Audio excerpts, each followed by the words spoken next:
Nagasing ako nang maramdaman na may mga brasong yumakap sa akin.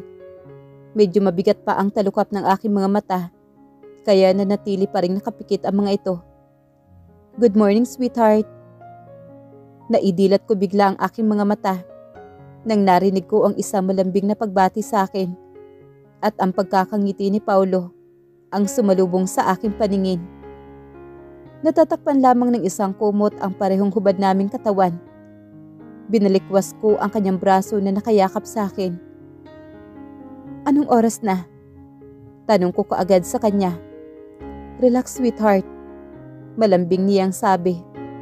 "It's just 5 AM. Plano niya akong yakapin muli pero pinigilan ko ang kanyang mga braso at mabilis akong bumangon. Kailangan ko nang umalis, Paulo. Ihahanda ko na ang mga dadalhin namin ni Sean. Wala akong pakialam sa hubad kong katawan. Isa-isa kong pinulot ang mga damit ko na nakakalat sa sahig. Malayo pa ang Manila. Maaga kaming aalis." Bumangon na rin si Paulo. Hindi din niya pinapansin ang kanyang kahubaran. Umupo siya sa gilid ng kama. "Bakit ka ba nagmamadali? Hindi kayo uuwi sa Manila ngayon. Doon tayo dediretso sa Villa." Mariing sabi naman ni Paulo. Napalingon naman ako sa kanya. "Salamat, Paulo. Pero uuwi na kami ngayon ni Sean sa Manila. Marami pa akong gagawin doon. Pwede mo naman siyang bisitahin doon. Tulad din ng usapan natin. Ihahatid ko sa iyo si Sean every weekends." Mahabang sabi ko at nagsimula na akong magbihis. "No, Danica." Tanggi naman ni Paulo. "Ikaw at si Sean, mananatili kayo sa Villa. Hindi ko papayagang maanal ang kasal natin. Magpapakasal tayong muli." Napatuwid ako ng tayo sa aking narinig mula kay Paulo. Galit akong humarap sa kanya. Kasalukuyan siya nagsusuot ng kanyang boxer shorts na nahubad ko kagabi. "Ano ba, Paulo? Di ba sabi mo, makikipag-cooperate ka na sa akin? Bakit ngayon ginigipit mo na naman ako? Di ba sabi ko sa iyo, magpapakasal na kami ni Franco?" Putol niya sa iba ko pang sasabihin. Mahina naman siyang napatawa. "Di ba sabi mo, bakla siya at magkaibigan lang kayong dalawa?" Lumapit siya sa akin at kinabig niya ang aking baywang. Ikinulong niya ako sa kanyang bisig. "Di ba sabi mo, ako lang ang tanging lalaki sa buhay mo at wala nang iba? Bitiwan mo nga ako, Paulo." Tanging nasambit ko sabay pumiglas. Hindi ko lubos akalain na nasabi ko sa kanya nang hindi sinasadya ang sekreto ni Franco. "I won't let you go, Danica. I don't want to feel again the pain of not having you around. You know that I love you. At ilang beses ko bang kailangang ulit-ulitin sa'yo ang salitang mahal kita? Ano ka ba, Paulo? Ano ba yung mga pinagsasabi mo? Okay, fine. Sa Villa kami uuwi muna ni Sean. Pero aalis din kami bukas. At sana bukas, nasa matino ka nang." Hindi ko na natapos ang iba ko pang sasabihin sana nang siniil niya ng halik ang mga labi ko. Sa sandaling masuyong halik na kanyang ginagawa, katumbas ay libo-libong kuryente na gumagapang sa loob ng aking katawan. Pero dapat akong hindi magpadala sa kanya. Walang linaw sa akin ang namagitan sa kanila ni Hana. Kaya hindi pa rin ako dapat maniwala sa kanya sa matatamis na dila niya. Paano ako maniniwala na mahal mo ako, Paulo? Kung alam kong maghihiwalay sina Anthony at Hana dahil nagkakamabutihan na muli kayo ni Hana. At saka alam ko naman na kaya mo lang sinasabi yan na mahal mo ako dahil kay Sean. Dahil kung mahal mo ako noon pa, hindi mo ako sasaktan, Paulo. Pero sinaktan mo ako. Kaya pasensya na. Kung kahit ilang beses mo mang sabihin sa akin na mahal mo ako, ay hindi ako naniniwala sa iyo dahil sinungaling ka at mapaglinlang. Parang gusto kong maiyak. Pumapasok na naman kasi sa isip ko ang ginawa nila noon. Isa yun sa pinakamasakit na nangyari sa buhay ko. Kay hirap kalimutan. Daddy ka please.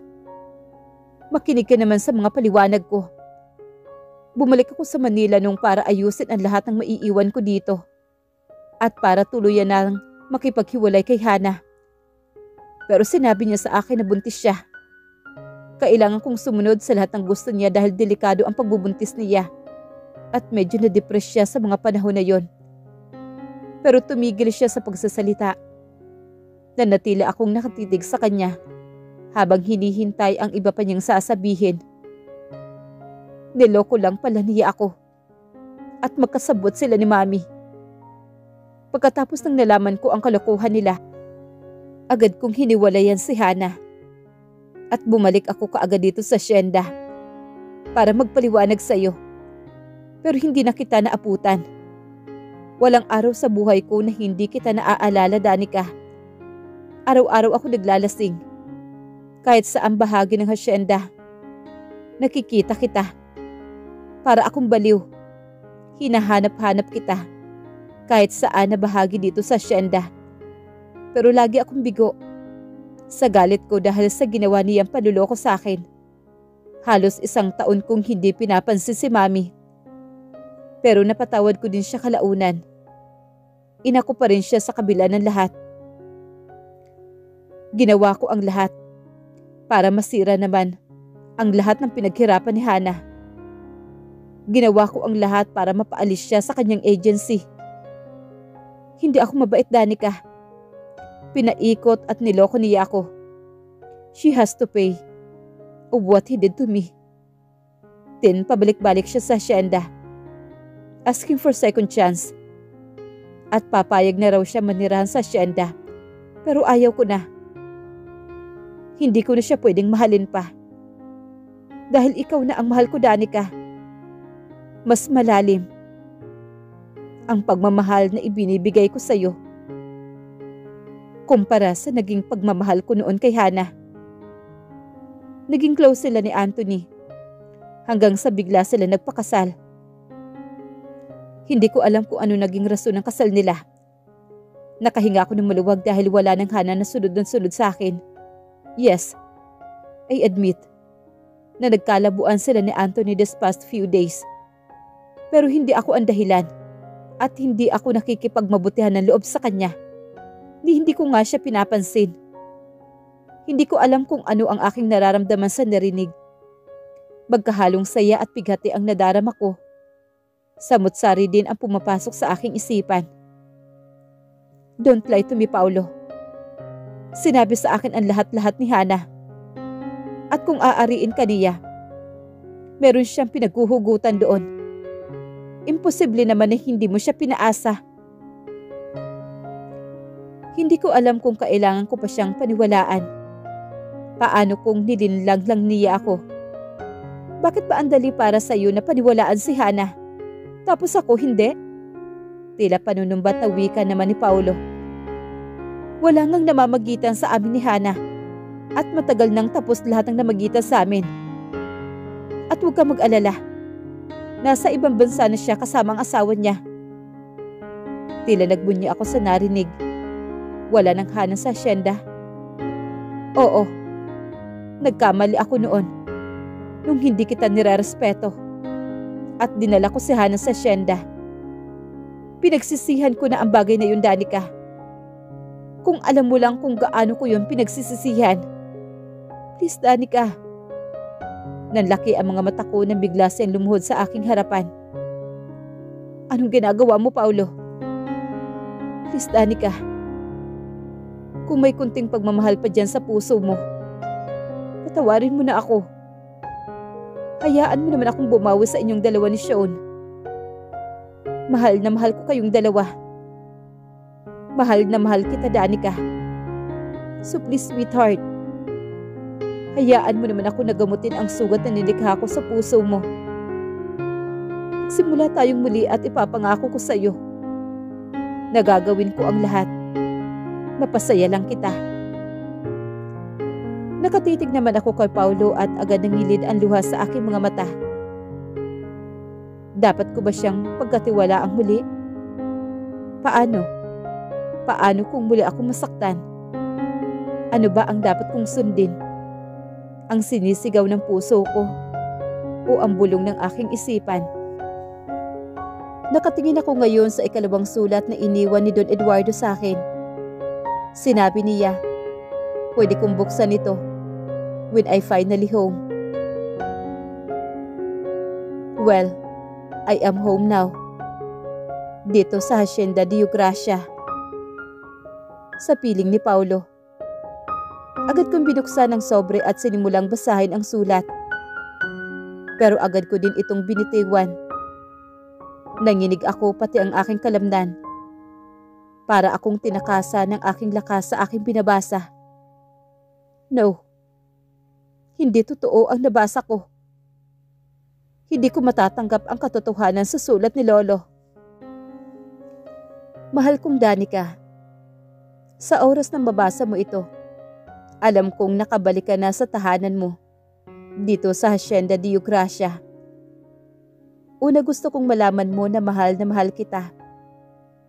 Itinuring kitang tunay na apo at kinakain ako ng aking konsensya dahil sa sekretong pinakatago-tago ko sa iyo sa loob ng maraming taon. Isang sekreto at isang malaking kasalanan na nagawa ko. Hindi ako umaasa na mapatawad mo pa ako. Pero sana maniwala ka na pinagsisihan ko ang lahat. Dahil sa kagustuhan ko na mapabuti ang hacienda, nakagawa ako ng isang bagay na ni sa panaginip hindi kayang isipin ng nakikilala sa akin sa nagawa ko.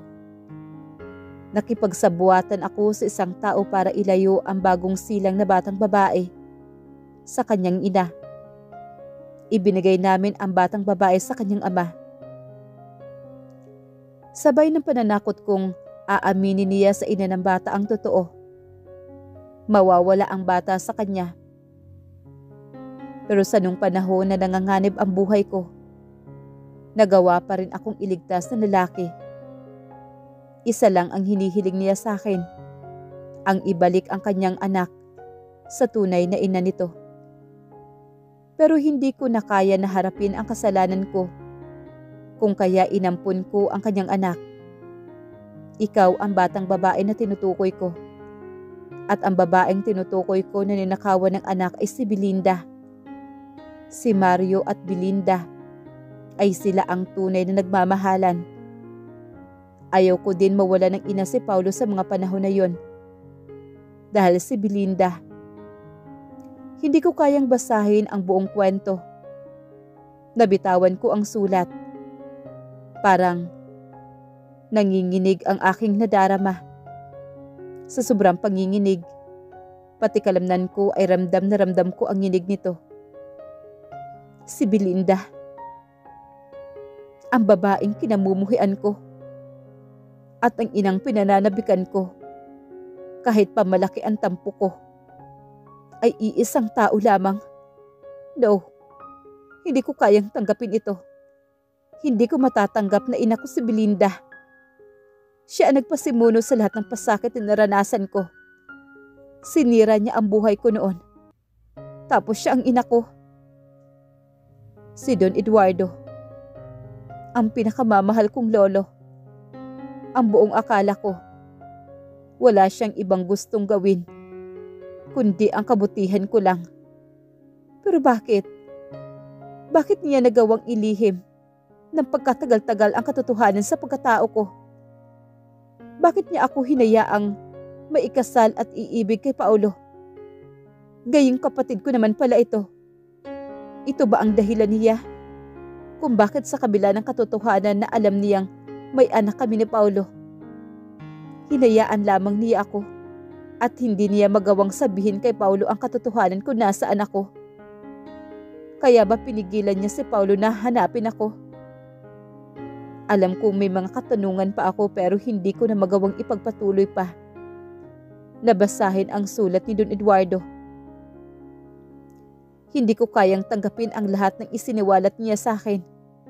Hindi ko kayang kumpirmahin ang katotohanan na isang kabit ang tatay Mario ko at kapatid ko nga si Paulo. Kawawa ang anak kong si Sean. Huhusgahan siya ng lipunan pag nalaman na magkapatid ang kanyang mga magulang. Sunod-sunod ang pagpatak ng aking luha. Sobrang paninikip ng aking dibdib sa isang katotohanan na parang isang napakasamang pagkain na inilapag sa aking harapan. Isang pagkain na may mapait na lasa, pero kailangan kong nguyain at lunukin. Alam kaya ni Belinda ang lahat ng ito? Siguro, hindi niya alam. Dahil pinagtulakan niya ako kay Paulo. Siguro tama ang hinala ko. May maitim na plano si Belinda. Pinilit kong tumayo pero sobrang nanghihina ako. Kailangan na namin bumalik ni Sean sa Manila. Hindi kami nararapat dito sa Hacienda. Hindi kami pwedeng magsama ni Paulo. Magkapatid kaming dalawa. Kaya hindi kami pwede. Hindi kami pwede. What did you say? Halos mabingi ako sa sobrang lakas ng boses ni Paulo. Pagkatapos kong sabihin sa kanya na ipagpatuloy ko pa rin ang una naming napag-usapan. I will be filing an annulment. Ano bang kalokohan ang pinagsasasabi mo, Danica? Akala ko ba okay na tayo? Akala ko aayusin natin ang pagsasama nating dalawa. Please tell me, sweetheart. Nagbibiro ka lang, hindi ba? Bawiin mo ang biro mo na to. Hindi nakakatuwa ang biro na to. Please, sweetheart. Aniya sabay ngiti at sinubukan niya akong yakapin. Pero umatras ako. Kaya napaurong siya at nabura ang ngiti sa mga labi niya. Hindi ako nagbibiro, Paulo. Talagang gusto ko nang tapusin ang kasal natin. Hindi na kita mahal. At hindi ko alam kung kaya pa palang kitang mahalin. Sa tingin ko hindi na. Sa laki ng kasalanan na nagawa mo sa akin noon, hindi na kita masisikmurang mahalin pa. Lakas loob kong sambit sa kanya. Hinihiling ko na sana hindi ako pumiyok at tuluyang maglaglagan ang luha ko. Kailangan kong baliwalain lahat ng sakit na nadarama ko ngayon. Nagsisinungaling ka lang. Mahal mo ako, Danica. Please, sabihin mong nagsisinungaling ka lang. Sabihin mo naman na mahal mo ako. Nagsusumamo ang titig niya sa akin. Please, Danica. Alam mo naman na mahal kita. Mahal na mahal ko kayo ni Sean. Paano na ang mga anak natin, Danica? Napat na naman ako sa kanyang sinabi. Anong mga anak natin? Nauutal kong sambit. Imposible naman nang wala pa tayong nabuo. Sa mga ginagawa natin, siniguro ko na ipinasok ko lahat sa'yo at walang nasayang na similya ko. Walang mabubuo dahil umiinom ako ng contraceptive pills. Pagsisinungaling ko naman. Kaya umalis ka na, Paulo. Layuan mo na kami ng anak kong si Sean. Hindi kita kailangan. Hindi ka namin kailangan ng anak ko. I will annul our marriage at hindi mo ako mapipigilan. I don't love you anymore. Wika ko habang nakatingin sa kanyang mga mata. Nilakasan lang ang aking loob. Pero sa totoo lang, kanina pa gustong maglaglagan ng mga luha ko. Masakit isipin na kapatid ko sa ina ang lalaking minahal ko at nagkaroon kami ng anak. You can't do this to me, Danica. I know you still love me. Hindi ko alam kung anong nangyayari sa iyo. Pero alam ko na mahal mo ako. Namumulada ang mga mata ni Paulo. Nanlaki ang aking mga mata. Nang mabilis na ikinulong ng kanyang kamay ang aking mukha. Please, sweetheart. Please. Sabihin mo sa akin kung may nagawa akong kasalanan sa iyo. Patawarin mo na ako. Huwag mo naman gawin sa akin to. Hindi ko kaya. Hindi ko kayang mawala kayo ni Sean. Ngayon pa lang ako sumasaya muli. Huwag mo namang gawin sa akin to, please. Kung hindi mo na ako mahal, tuturuan kitang mahalin ako muli, please. Nagsusumamo ang titig niya sa akin at nagsimula ng tumulo ang kanyang mga luha. Hindi ko na napaghandaan ang pagpatak ng luha ko. Mas lalong naninikip ang aking dibdib nang nakita ang sobrang sakit na lumalatay sa kanyang mga mata, pati na ang kanyang mga luha. Pero kailangan ko manindigan. Kailangan ko itong gawin para sa aming dalawa. Itinulak ko siya. Umalis ka na, Paulo. Ayaw na kitang makita pa. Hindi kita kayang mahalin. Sa lahat ng ginawa mo sa akin noon, hindi na kita magawang mahalin pa. Pinilit ko. Pero hindi talaga. Ngayong alam mo na kung gaano kasakit ang pinaasa. Umalis ka na. Bago pa ako tumawag ng pulis at sabihin na nanggugulo ka dito. Huling sinabi ko saka ako pumasok sa loob ng kwarto namin ni Sean. Mabuti na lang at wala ang anak ko dito ngayon. Ipinasyal siya ni Franco at kasama si Lily. Nang makapasok na ako sa kwarto namin ni Sean, agad na naglaglagan kanina ko pang na pinipigil ang mga luha. Aalis ako ngayon, Danica. Pero babalik ako. Hindi ko kayo susukuan ng anak ko. Narinig ko pang sambit niya na mas lalong nagpatindi ng sakit na aking nadarama. Mas lumakas ang pagtulo ng aking luha. Pero pinigilan ko ang makagawa ng tunog. Baka marinig pa ni Paulo. Huhusgahan kami ng lipunan. Huhusgahan lang ang mga anak namin. Sadyang mapaghusga pa naman ang nakakarami. Naranasan ko nga noon ang husgahan at napakasakit ng pangyayari na yun sa aking buhay. Ayaw kong maranasan ang sakit na yun ng aking mga anak. Lahat na nakatagong sekreto ay lalabas sa tamang panahon at ayaw kong hintayin ang araw na yun. Kailangan na namin maghiwalay ng landas ni Paulo. Masakit man isipin, pero hindi kami pwede ni Paulo. Malaking kasalanan kung ipagpapatuloy namin ito. Hindi lang sa mga mata ng tao, pati na rin sa Panginoon. Nang marinig ko ang paglayo ng kotse ni Paulo, hindi ko na napigilan ang aking sarili at napahagulhol ako sa pag-iyak.